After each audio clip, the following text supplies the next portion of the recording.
Hey there, crime buffs. Today, we're diving into one of America's most haunting mysteries, the Villisca Axe Murders.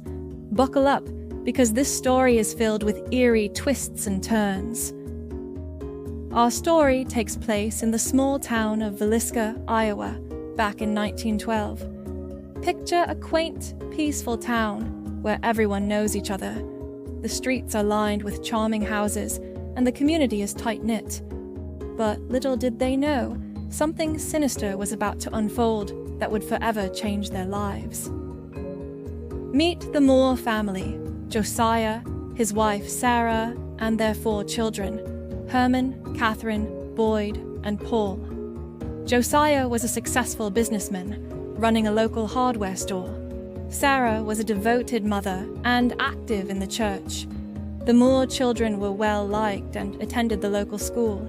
They lived in a cozy house on a quiet street, often filled with laughter and warmth. On June 9, 1912, the Moore family attended a Children's Day service at their church, where Sarah was a co-organizer. They were accompanied by 2 young friends, Lena and Ina Stillinger, who were invited to spend the night. It was a night filled with joy and community spirit, but it would soon turn into a nightmare. After the church event, the Moore family and their guests returned home around 10 p.m.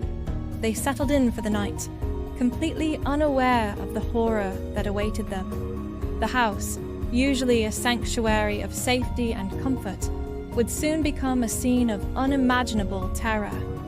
As the town of Villisca slept, an unknown assailant entered the Moore home, armed with an axe. The intruder moved silently through the house, ensuring that no one would escape the impending doom. The family and their guests were brutally attacked in their sleep, leaving no chance for survival. The next morning, Mary Peckham, a neighbor, noticed the Moore house was unusually quiet. Concerned, she knocked on the door but received no response. Growing more worried, she called Josiah's brother, Ross Moore, who arrived and entered the house with a spare key.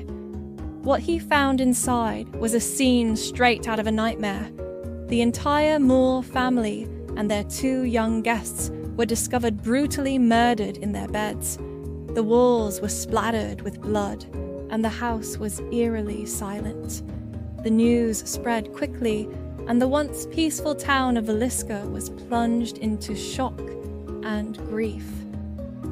The crime scene was gruesome and chaotic. The assailant had used an axe found on the Moore property to commit the murders. The weapon was left at the scene, covered in blood. The victims had been struck multiple times, and the brutality of the attacks suggested a deep, personal rage. The house was in disarray, with signs that the killer had lingered after the murders. Mirrors were covered with cloth, and a plate of uneaten food was found on the kitchen table. The killer had even taken the time to wash their hands in a basin. The sheer savagery of the crime left the town in a state of shock and disbelief. Local authorities quickly launched an investigation, but the crime scene was soon contaminated by curious townsfolk who had flocked to the house. This made it incredibly difficult to gather clear evidence. The town's small police force was overwhelmed, and they called in help from neighboring counties and even the state. Despite their efforts, the investigation was hampered by the lack of modern forensic techniques. Fingerprinting was in its infancy, and DNA analysis was decades away. The authorities were left to rely on witness statements and circumstantial evidence, which proved to be a daunting task. Several suspects emerged during the investigation, each with their own potential motives. One of the primary suspects was Reverend George Kelly, a traveling preacher who had attended the Children's Day service. Kelly was known for his erratic behavior and had a history of mental illness. He even confessed to the murders at one point, but his confession was later deemed unreliable. Another suspect was Frank F. Jones, a local businessman and state senator. Josiah Moore had previously worked for Jones before starting his own hardware store, leading to a bitter business rivalry. Some believe that Jones had hired a hitman to eliminate Moore. Other suspects included transient workers and even a serial killer named Henry Lee Moore, no relation to the family, who was convicted of similar axe murders in other states. Despite the numerous suspects, none of the evidence was conclusive enough to secure a conviction. Over the years, many theories have surfaced about the Villisca Axe Murders. Some believe it was a crime of passion, possibly linked to Josiah Moore's business dealings or personal relationships.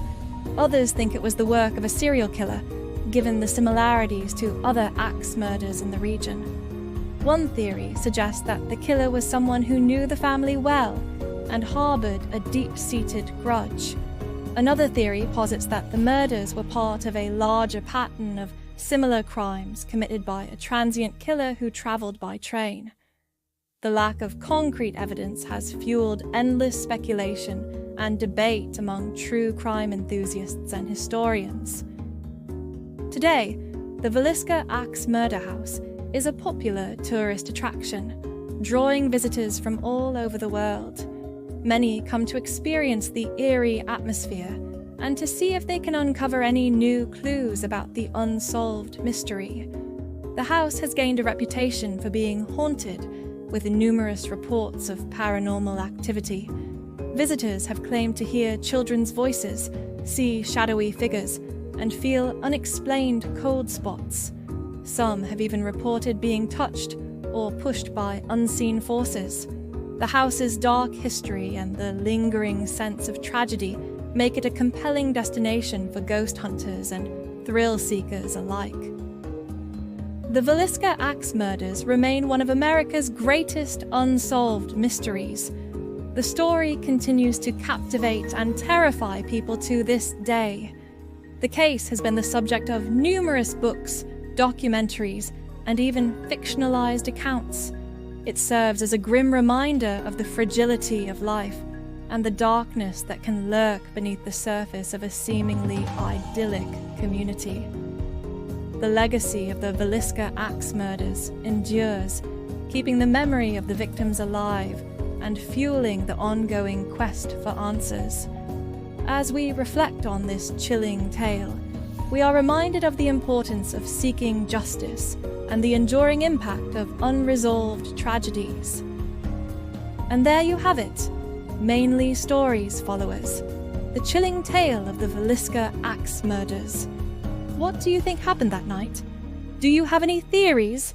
Let us know in the comments below. Your thoughts and insights might just shed new light on this century-old mystery.